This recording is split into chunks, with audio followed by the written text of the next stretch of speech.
Welcome everybody to Beat the Shift Baseball. This is episode 117 for Tuesday, August 24th. I'm Alex Uwe. I'm here today with the whole crew, Alex, Roude, Ray Estrada, Farbod Markazi, and we have a great show ahead today. We've been away a while, which means there's a lot of baseball to talk about. Particularly just the playoff races that are heating up above all else.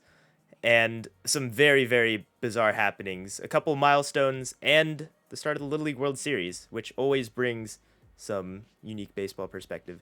So we will get into a variety of topics on this podcast. Before we do, I just want to remind you guys to follow us on social media at BeatTheShiftBP on Twitter, Facebook, and Instagram. That is the best way to let us know what you think. Let us know what you want to talk about, or let us know what you want us to talk about, rather. And it's a good place to just say hi. So at Beat the Shift BP once again. Okay, enough babbling. Let's get into it. Fellas, how are you doing? Doing good. We need the one-word answers. Fantastic. Let's go. Come on. Wow. It's customary at this point. I can't start until I get verbal confirmation that you're all at least good. And Good. Rudy is always yes. Or yes, that is also acceptable. Indeed. Different one-word answer today. Okay. Well, now that we've gotten all the formalities out of the way, we can talk about baseball. And this is by no means the biggest story of the last couple weeks, but it's the one that I have to bring up first because I think it is maybe the one with the longest lasting legacy, maybe of the season, in terms of references to this year. And just how bizarre it was. And that would be Roude Odor. Yes, Yankees legend Roude Odor. The player who called timeout, had time granted, and hit a home run. And it didn't count. That's never happened before. There's no way that's happened before. There was, in fact, a home run hit on a pitch that was thrown when the batter was trying to call timeout. And this one was pretty famously Bo Jackson. I didn't know what year it was at first. 1988 was when this happened. So not, the prime of televised baseball. But he did hit a home run after very clearly trying to call timeout. He didn't fully step out of the box or anything either. He kind of stayed in there. Roude Odor's home run that he hit was well after time was granted. He stepped out a little bit more convincingly, full step out with 1 foot, like no problems. It wasn't just like a little sheepish hand up and then back on the bat. He was out and then he was back in, and he launched one. I saw it and I couldn't believe it. And my first thought was there's no way this has ever happened before. And to my knowledge, in doing a brief check, nope, that's never happened before. Not even I can't even seem to have found a hit or anything happening like that after time was actually granted. A lot of times these things happen when timeout is asked for and not granted. That's where a lot of the weird bloopers happen. But yeah, I cannot believe that he cost himself a home run in that way. Did you guys have a similar reaction? I guess I'll just ask first of all, because I was just in disbelief. My reaction was, what did he do in his at bat? And then he struck out. So that was funny. Of course he did. I was just going to say, thank you. Sorry about it. Still getting back into the groove of not interrupting everyone. But my reaction was immediately, of course, Angel Hernandez was the umpire. And he granted time. And listen, it was obviously a late request, and I don't think, Roude, I didn't see anything about him complaining about it, but, he obviously, if you're going to call time, regardless, you better know, if it gets, allowed, then, that time is out. But at the same time, I forgot who was on the mound, but they were they were pitching, the motion had started. So how that even got granted is pretty egregious. But then second of all, you said Bo Jackson, right? Yeah. He was the only other person to do this, which is just of course. like he would be the only other person to do it. Like that is like the least surprising, incredible fun fact I've ever heard. Yeah, and It's his funny counted. because- His counted by like he asked for time. It wasn't granted. He stayed in there and hit the home run, and it counted. So they're kind of different still. I mean, you just look at the video. If you pause it after Roude swings and hits the ball, Angel Hernandez is like 5 feet out of the box looking the other way, and Roude is the guy who called time and just still sitting there. I think that's hilarious. Perfect, like you said, reflection of what this 2021 MLB season is and has always been. It ended up being like, because Angel Hernandez behind the plate in such a big game was funny because he rung Josh Johnson up twice, and Josh Johnson argued twice on pitches that were actually strikes. Yeah, But he had a just assumed it was very Angel Hernandez, he had a so it was very bad. non-Angel Hernandez like game. All around, you know, just And it's something that, like, yeah, you can say time was granted, but they grant time all the time, basically, unless the pitcher's about to release the ball. And, like, just the fact that it was Andrew Hernandez, I think, made it that much more memeable. Yeah, if you had heard of this, if someone were to tell you that Roude Odor tried to call time, it wasn't granted because it was Angel Hernandez, but he hit a home run after, I feel like you'd believe that more than Angel Hernandez actually granting it and Roude Odor still hitting the home run. This is very backwards, kind of reverse day in Yankee Stadium. Mm-hmm. Yeah, absolutely. And I think this is going to be a timeless blooper.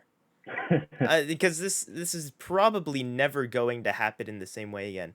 For a number of reasons. We didn't even talk about the fact that usually when a pitcher gets, you know, kind of screwed over and he has time called mid-pitch, they'll usually just yeet the ball wherever. They won't throw a lob. It wasn't even a lob. It was just like he just grooved it right to the catcher. Usually they'll just, you know, either spike it or just throw it to the backstop, which is... Or throw a good pitch and then get mad that time was called. That happens less, I feel like. Especially in a case where, like you said, Angel Hernandez was well out of the box. Like, the pitcher wasn't caught off guard by it at all. He just kind of like, yeah, like, I'll finish it. And he just threw it up there anyway. And it didn't hurt anything, I guess, but it gave us that amazing moment. So, you know, props and thank you, really, I should be saying, to the pitcher for being a good guy and just grooving one in there after time was called. Because, yeah, it really just is something that, yeah, I feel like there's multiple things that have happened this year, and I can't think of off the top of my head that are like, man, I've never seen that before. I don't think that will ever happen again. But this one takes the cake for sure. And, you know, just in a more broad sense, it definitely reminds me of after the whistle NBA plays, which I don't know if there's another sport. Yeah, I was gonna say that. If there's another sport other than other than basketball, where highlights routinely happen after like the stoppage of play, because I just think of other major sports, like in soccer you have continuation, so I don't think there's ever like really plays after the plays, or, you know, fouls are made that are actually stopped because they'll actually let you continue and make the amazing play. In the NFL, I guess, like, if there's a flag down, like, I don't know, Yeah. but even then, like, the play is still live. Like, there's not, it's not after the play that this stuff happens. There are times in soccer where a guy will make a great play and then, like, the assistant ref will throw up an offside flag. It's like, we knew he was offside, but why'd you let him do that? I suppose, right? Yeah, I guess that would be the equivalent, is if it is just a very clearly offsides play. But yeah, like, the fact that there is, you know, continuation and they play it, they regularly play it through, is like kind of reverts that. And the NBA is really the only one where, like, a foul happens, nothing matters after that. You know, there's technically continuation, but I don't know, a lot of wacky stuff happens with just NBA players messing around after the stoppage of play. So, and this is kind of what happened, except I don't think Odor was messing around. I think he was like, I'm ready to hit a home run in case time does not get granted, which is also just still a very strange time-honored tradition of baseball, where the batter can just call timeout whenever he wants. That can be a discussion for another day. With should that still be a thing? Maybe. I don't know though, because it definitely gets abused. And really, you want to talk about the pacing of the game, batters calling timeout whenever they want really does throw a wrench into things. So that's where we start the podcast today. Anybody else have additional notes on the Odor home run that never was?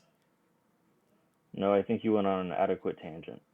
It's not a tangent if I start with it. That's what was my goal with the whole thing, is because I knew I had lots to say about it, so I wanted to put it up there right away and make sure nobody is disappointed in my ability to go on and on about something totally irrelevant. And then next we'll get into some more, I guess, like some more baseball or more MLB relevant news with actual playoff implications and stuff. Okay, let's continue with some more weirdness, because this stuff is relevant though. I swear it's not going to lead to the same kind of tangential conversation as before. This one will lead into actual playoff talk. But the Giants had a historic weekend in their own right. They hit. I'm just gonna read the whole thing first, because it really, like, if you saw it, it's you know how incredible it is. But when you hear it, it's just so odd that they managed to do this. The Giants, while playing the A's on the road over the weekend, pinch hit go ahead 2-run home runs while down a run in each of these games in the 8th and 9th inning, respectively, in consecutive games. So pinch hit, pinch hitters, go ahead 2-run home runs while down a run, exact same situation both times, in the 8th inning or later. Oh yeah, and there are major playoff implications, down the road for both these teams. So the stakes are as high as any. So the first one was hit by Lamont Wade Jr., who's just having an unbelievable year. And he's the one who hit the first pinch hit home run on the first day. On the second day, he was the one who was pinch hit for by Donovan Solano. And Solano's the one who hit the pinch hit home run in the second day. And Solano was also pinch hit for in that first game, not by Wade. That would have been perfect if they were pinch hit for each other. That would have made this even better. But it just really speaks to how amazing and deep and clutch the Giants lineup is. I'll go ahead and start with you, Ray, getting to watch kind of in agony as the Dodgers really continue to tear it up with the team that they have, and the Giants just continue to roll with their roster of not misfits, really perfect fits. So, what is that? What is your perspective on the unique construction of the Giants? I think Ray's Wi-Fi went out. Perfect. Farbod, you're Ray now. Go. Wait, what? Yep. No, just like how are the Giants able to do this, maintain such success with We talked about this 2 weeks ago. and they keep doing it. So like how is even now how there's different names doing it every single night, it seems, and they sustain the success like no other teams can. Yeah, I don't know like the best way to answer this. We talked about this 2 weeks ago. They are a team that's not reliant on one person for doing their job done. They all are reliant on each other. Everyone's a contributor. If someone's not doing well, likely someone else is. And kind of there are, I don't know how to word this in a way that makes sense, but when you start out a season, you look at a team like the Dodgers, you're like, yeah, these guys are the on paper champs, and they are a very good team, and like rightfully so, they are. But like I don't know, I lost my train of thought. But like The Giants are you- just better than the Yeah, team that yeah. everybody agrees is the best team I'm ready. somehow. Okay, Cut me in. Rudy, What? get in here. The Giants have just been better Alright, than the team that everybody I- thinks is the best. I'm new Ray, and I'm not sure what was discussed about the Giants 2 weeks ago. I'm still on my podcast queue. But I do think one part about them that is not talked about enough, at least from the media I have been able to consume, is one, Gabe Kapler was fired from the Phillies and written off as incompetent, borderline, if not just mediocre at best, and replaced with Joe Girardi. And he then got hired by the Giants and had to, replace Bochy. And, who's obviously like one of the best of all time. And I feel like most people just assume that the Giants would kind of sink into irrelevance with an aging team with some like weird contracts that they acquired with Longoria or left with Cueto, etc. And instead, I think we've seen that they're kind of like the Spurs of baseball, and like the San Antonio Spurs, where they have an organizational culture that carries them through, and we can't deny that whether it's Kapler or it's the front office, they've found quite a few guys that were written off by other teams and harness their talents. And I think that's something that transcends any one ability. It's just some organizations have that ability to do that and raise the ability of the players through their development, and some can't. So the Colorado Rockies can't do that, but the San Francisco Giants have proven time and time again, every time they're underestimated, of what they're capable of. I mean, they've also been bad until this year since 2016. It's like they've had a lot more changes than the Spurs have had. If you want to make that comparison, they said change managers, change general managers. They're getting a lot of guys this year who are, I don't want to say overperforming, but having really good years than we did not expect them to. Crawford, Career Bogut getting renaissances, if you 34. will. Yeah. Gosman playing on a qualifying offer. There's gonna be a lot of turnover, I think, after this year, just to see, are they gonna pay Gosman a lot of money to stick around and be their ace? They already extended Crawford.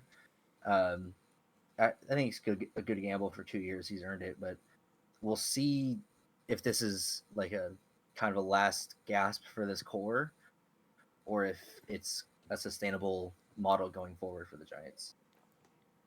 Yeah, it's so odd.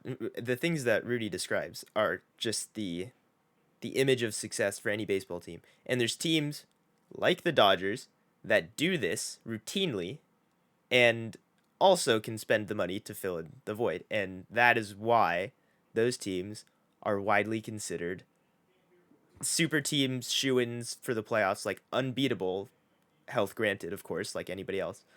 And they have that culture where there's always going to be somebody who can get the job done. The Giants and the personnel that they have is just weaker, on a head-to-head comparison basis to their opponent, but they just win games. It's one of the most baffling things that I think we've seen. And to bring up things that we talked about 2 weeks ago when we had the Giants and Dodgers discussion. 2 weeks ago, the Giants actually were leading baseball in home runs, which was maybe the most unbelievable stat, considering the ballpark they play in, considering the guys that they have. Nobody with over 20, right? Still nobody with over 20 on that team, mind you, and they still lead the league in homers. They lead the Toronto Blue Jays are second, one behind the Giants.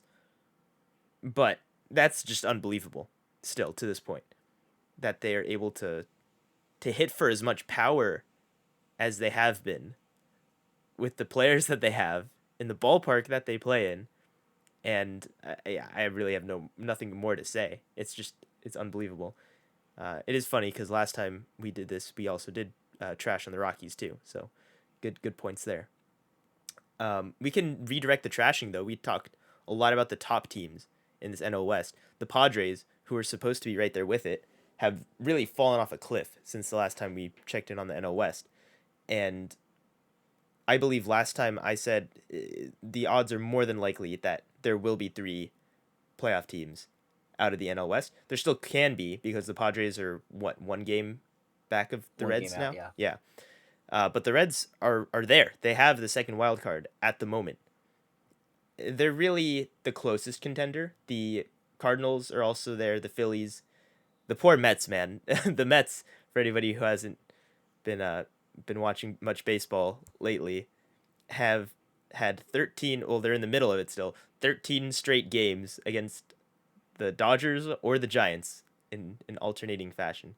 So that's not fun for the Mets. They're 2 games under 500 now. You just kind of shake your head at that one. But the NL West, or not the NL West, the NL wildcard race is really shaping up to be very interesting because the Padres have fallen off so far. And I don't know if you want to just take a free shot at the Padres and why they've completely fallen off. There's obvious reasons to it, but maybe there's differing perspectives on how much hope they have the rest of the way. Ray, I'll let you do that as the Dodgers fan. I mean, in the same sense that the Giants are just performing really well despite expectations, the Padres in a way are underperforming. But it's not. It's surprising that they were so good for so long and then fallen off a cliff. And I think too, a lot of people point to the Dodgers series and all that. Oh, Dodgers can't beat the Padres. The Padres were always trailing in those series, so they've been a third place team all year. So they've reached a point where injuries are starting to hurt them. Darvish is down, and that starting pitching depth is gone. And especially with Snell, who's had a couple good starts of late. Ryan Weathers has struggled though. Joe Musgrove has been whatever kind of since the first half. They have their third place team that was a really good third place team has fallen back into a more of a mid tier third place team, which is contending for a second wild card spot. And like we've mentioned off air, the Padres, well, they turned to Jake Arrieta to short pitching, so that's how you know the pitching staff is in a good spot. Yeah. And then fire their pitching coach the day they fall out of the playoff spot. But the Reds have a really easy schedule, that being virtue of being in the Central Division, whereas the Padres still have a lot of games left against the Padres, or no, not Padres, the Giants and the Dodgers at the top of their division. So, so the Padres' division hopes are, I don't want to say out the window, but they have bigger things to worry about, as opposed to catching the Dodgers or the Giants down the stretch. Mm-hmm. Yeah, definitely. And the peripheral teams, the ones that are trailing by a bit more right now, 63 wins each for the Phillies and the Cardinals compared to 68, 69 wins for the Padres and Reds up there. But those are interesting teams that really looked like playoff constructed teams that have definitely had their ups and downs too, but can certainly make a push. And Yeah, like you said, the Padres have all the strengths that they seemingly did on paper, but their starting pitching has, by injury or just underperformance, just completely set them back a long ways. Really taxed the bullpen that they have, and now they are just struggling to find production, to find wins anywhere. this is just exciting for me, and I'm not a Dodgers fan. I don't dislike the Padres whatsoever, but I have I have a place in my heart for the Cincinnati Reds, and just seeing them with how much effort they throw into their pitching staff, which isn't filled with just star guys, and the Jonathan Indias of the world, Nick Castellanos. I'm happy, and I think they are going to finish with that second wildcard spot. If that's a hot take already. What was that? Doggy. Yes, I don't think it's a hot take considering they hold the spot right now, and they have been an incredibly hot team. And the third point, which was already brought up, that they have a pretty easy schedule the rest of the way. Much easier. It's not even pretty easy. It's just much easier than the team everyone thought was going to at least have a chance. Everyone thought was going to have it in the Padres. The Padres have a much harder schedule. So if it's just those two teams for you, I feel like the Reds are have an easier route there. If you want to throw in the Phillies and the Cardinals, that's another talking point too. Mm-hmm. Yeah, definitely. And if for balance's sake, we'll check in on the American League side as well. The National League side has been crazy eventful lately, especially. But the AL side is perhaps denser in terms of the number of teams that are gunning for those wildcard spots. The Yankees have been on a hot streak. They've taken hold of the first wildcard spot, which they did not have a wildcard spot at all, I think, last time that we talked.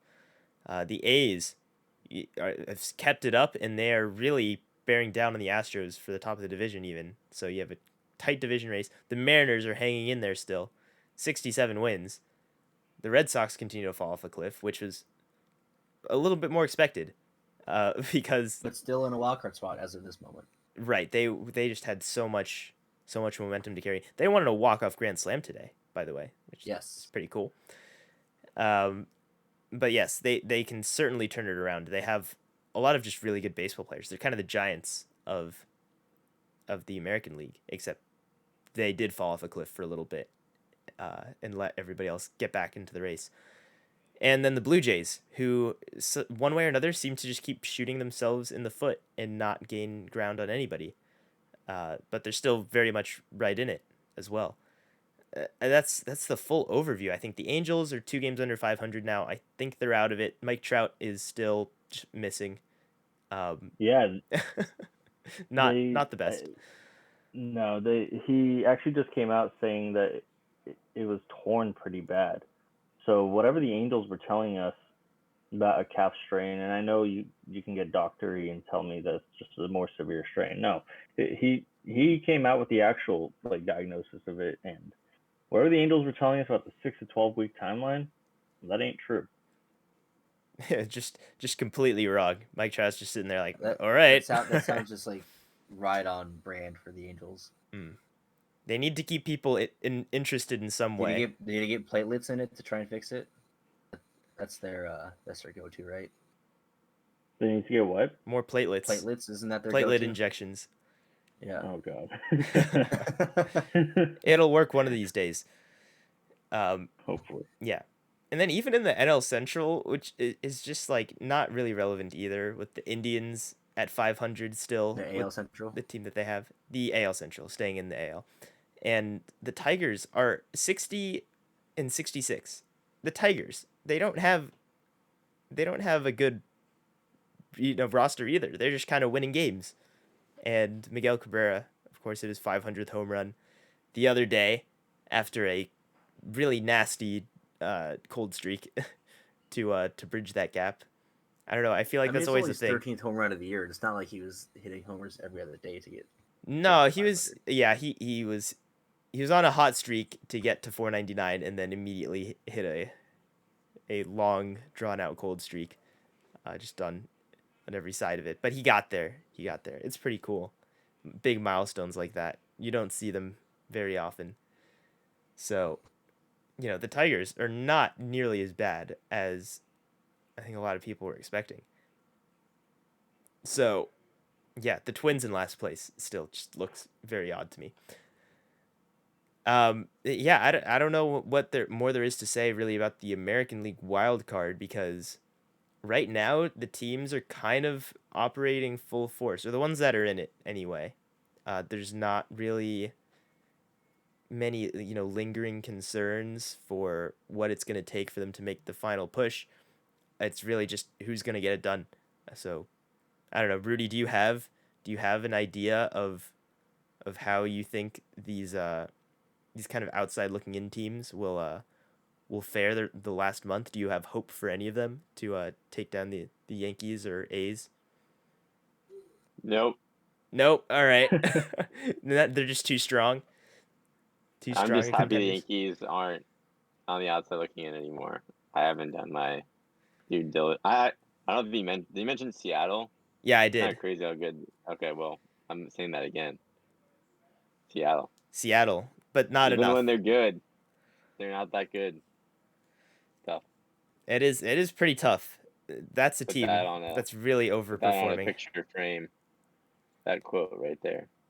They That's the did stuff they they did pay the have big bucks for. they did have a very satisfying and incredible win over the Astros, where in extra innings they got out of a bases loaded no out jam and went on to win the game. That's pretty cool.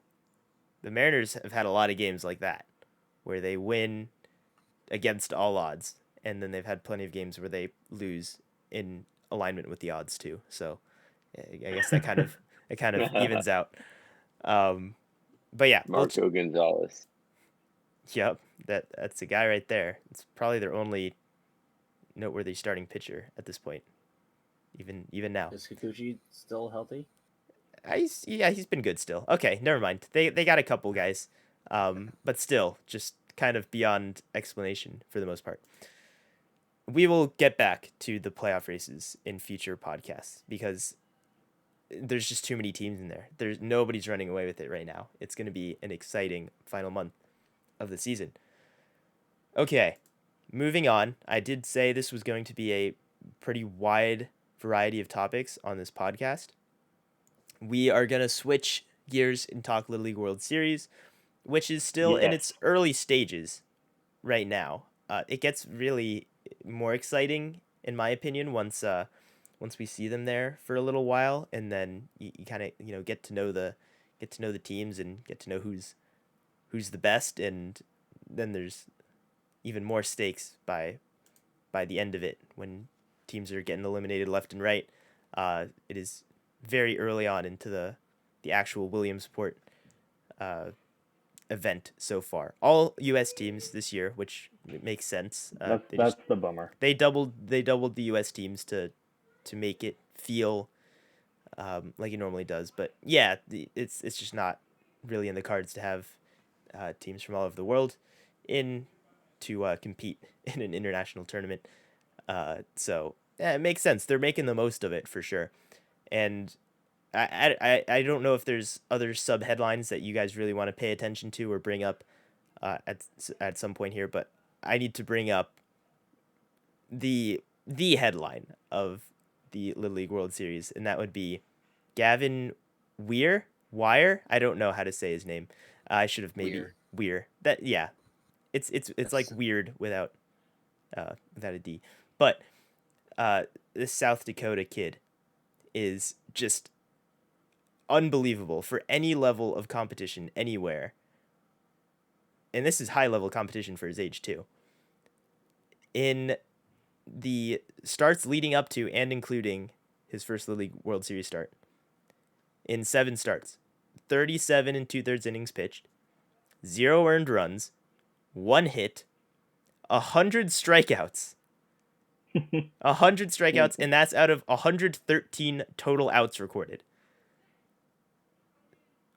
If that doesn't blow your mind, I don't know what. And if for those of you that aren't very good at math, there was only 1 hit in these 7 starts. So that means 6 of his 7 starts were no hit outings, where he either completed himself or came pretty darn near close to. And do you have the walk numbers? And he averaged 75 pitches per start. I do not, because those were not, why add the walks? It'll just muddy things up. No, I don't know. I didn't see them on the source that I had. Do you have them? This guy, no, I don't. That's why I was asking you. His pitch efficiency is very good, though. He does not walk a lot of batters, and still manages to basically get through in the entire game. And just strikes people out on 3 pitches. That's an easy way to keep your pitch count down. Yeah, he throws strikes and he's dirty. If you haven't seen him throw, a lot of people are making him the next coming of Chris Sale. I mean, you look at the mechanics side by side, and yeah, it's very similar. But also, I just want to go back to the 1 hit in 37 2/3 innings, not the 100 Ks. The 100 Ks is absurd, but the one hit, man, it's Little League Baseball. These bases are 60 feet. Like, you would think, like, if there was any ground ball or anything, even out of the 13 extra outs that weren't strikeouts, you would think that maybe a kid could run it out or beat it to first base or something. But this is just insane, and I feel bad for California that he's facing on Wednesday. Torrance Little League.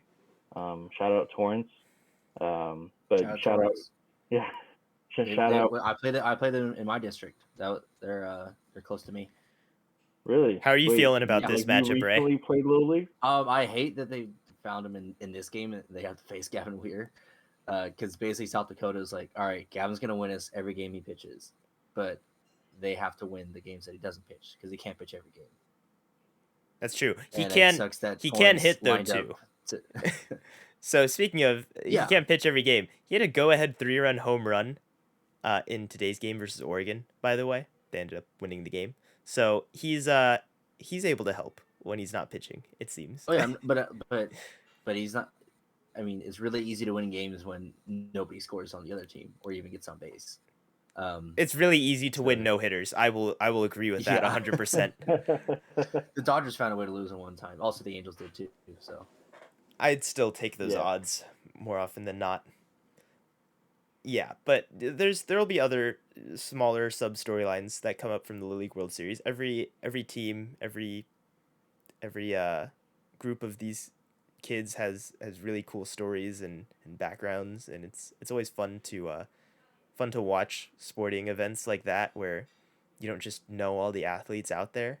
You just get a fresh crop, but it still is like the cream of the crop. You know, it's new every year, yeah. but there's Also, shout there's out new guys. Is it Emma Bruning? Is that the girl who's at the Little League World Series this year? I don't. I'm terrible with I think that's her name. with the names. Ask Rudy how to pronounce it. Rudy's really good at pronouncing names. Ella Bruning. Ella or Emma? Ella. Oh, okay, I was close. Ella Bruning, yeah, eighth girl to record a hit in the Little League World Series. I'm not sure what number girl she is to play in the Little League World Series, but she's a catcher too. That's she's also a catcher. And also, just random side note, because watching like I just happened to be watching Sunday Night Baseball 2 weeks ago Yes. with the Yankees Mets, and they were mentioning the kids broadcast that they do for the Little League Classic that happened this past Sunday, and Monet Davis is 20. Yeah, do you feel old? Yeah, Yes, like that's not great. That's how long ago it was she was in the Little League World Series. Monet Davis is 20 now. That was a trip to see. Yeah. Yeah, happy to see Ella. I mean, just happy. I mean, all those kids living out that dream, and then, yeah. So it's fun to watch the Little League World Series. Although incredibly frustrating to watch half the catchers catch out there. So Yeah. the big strike zones. I do want to point out that Ella also pitches, and all this stuff. It's just great trailblazer. Great stories to watch. Always is. You mentioned the Little League Classic. Did any of you watch the kids broadcast? I did not, so I don't have personal I didn't. opinions on I it. actually watched the game itself. So. All right. Yeah, I didn't either, but we'll gloss over the kids broadcast. I have no thoughts on it myself, unless any of you guys did watch it. No. No. Okay. Yeah, I'm trying to get into broadcasting. I don't need to see kids already more successful than me. So Hey, it'll be okay. Maybe you can do the kids broadcast one of these years. There was a very kind of odd and hilarious situation where ESPN was going to do a dugout interview with Jose Ramirez, and he was on deck, and his teammate was poking him with the helmet, like, "Hey, you need to go hit," and he's like standing there with the headset on. And he like tries to put the helmet on, and he still has the headset, and he's like, "Oh, this doesn't work." He's like fumbling around with his stuff and runs across the dugout to get on deck there. And I mean, they were totally cool with it. It's not a situation where it's like, I can't believe ESPN, they're like ruining the game, they're distracting, like, bruh. It's just kind of funny. He tried putting the helmet on to go hit while he has the headset on. He's not trying to talk to Justin Turner while he's at third base in a playoff game. But that's a little different, I think. No, so yeah, it's not an ESPN. This is just a funny situation. I like the situations like that. From our perspective, I can see how players would be annoyed. But yeah, the game had its fun little moments too. Jack Mayfield went to bat with a crayon bat, which looked pretty sick. I don't know.